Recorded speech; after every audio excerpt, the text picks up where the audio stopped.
Hello guys, ഇന്നത്തെ പരിപാടി എന്താണെന്ന് വെച്ചാൽ ഉച്ചയ്ക്കത്തെ ഊണിന് വേണ്ടിയിട്ട് ഒരു മുട്ട ഓംപ്ലേറ്റ് അടിച്ച് കൊണ്ടുപോകാമെന്ന് വിചാരിച്ചു. വേറൊന്നും കൊണ്ടല്ല, ഇപ്പം ഈ ഇടയായിട്ട് മെസ്സിലെ ഫുഡിന് അത്ര ടേസ്റ്റ് പോരാ, എന്തൊക്കെയോ അപാകതകൾ.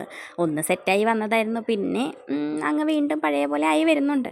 എന്നാലും സാരമില്ല, നമുക്കിന്ന് മുട്ട ഓംപ്ലേറ്റ് വെച്ച് സെറ്റാക്കി അഡ്ജസ്റ്റ് ചെയ്യാം. എല്ലാവരും വിചാരിക്കുന്നുണ്ടാവും ഞാൻ ഹോസ്റ്റലിൽ ക്ലാസ്സിലൊന്നും പോകാതെ ഇങ്ങനെ ഇരിക്കുകയെന്ന്. പക്ഷേ അങ്ങനെയല്ല, ഒരു പ്രാക്ടിക്കൽ എക്സാമിന് വേണ്ടിയിട്ടാണ് നമ്മൾ ഇരിക്കുന്നത്. അതിൻ്റെ ഡേറ്റ് ഇതുവരെ വന്നില്ല. എൻ്റെ ബാച്ചിൽ വേറെയുള്ള പിള്ളേർക്കൊക്കെ കഴിഞ്ഞു, പക്ഷേ എനിക്ക് മാത്രം ഡേറ്റ് വന്നിട്ടില്ല കേട്ടോ. അതുകൊണ്ടാണ് വെയിറ്റ് ചെയ്തിരിക്കുന്നത്, അതുകൊണ്ടാണ് ഹോസ്റ്റലിൽ തന്നെ ഇരിക്കുന്നത് കേട്ടോ. വേറൊന്നും വിചാരിക്കരുത്. എക്സാം കഴിഞ്ഞ് കഴിഞ്ഞാൽ പിന്നെ കണ്ടിന്യൂസ് ആയിട്ട് ക്ലാസ് സ്റ്റാർട്ട് ചെയ്യും. അപ്പോൾ പിന്നെ ക്ലാസ്സിൽ പോകേണ്ടി വരും. ഇങ്ങനെയൊന്നും മുട്ട ഓംപ്ലേറ്റ് അടിക്കാനുള്ള സമയം കിട്ടില്ലെന്നു ഗെയ്സ്. അപ്പോൾ അതൊക്കെ പോട്ടെ, ഇനിയിപ്പോൾ നമുക്ക് മുട്ട ഓംപ്ലേറ്റ് അടിച്ചിട്ട് പോകാം കേട്ടോ. ഞങ്ങളൊക്കെ വാങ്ങിച്ച കാരണം അത്യാവശ്യം സവോള, ഉള്ളി എല്ലാ കാര്യങ്ങളും ഉണ്ട്. അപ്പോൾ അതൊക്കെ കൂടെ ആഡ് ചെയ്തിട്ടാണ് ഓംപ്ലേറ്റ് അടിക്കുന്നത്.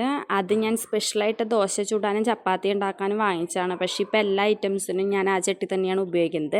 നോൺ സ്റ്റിക്കാന്ന് കരുതി വാങ്ങിച്ചതാണ്, പക്ഷേ ഇവിടെ വന്നപ്പോൾ എനിക്ക് മനസ്സിലായി അത് നോൺ സ്റ്റിക്കല്ല, അയണാന്ന്. മീഷോന്ന് ഫ്ലിപ്കാർട്ടിൽ നിന്ന് എഴുതിയെന്ന് വാങ്ങിച്ചാണ് കേട്ടോ.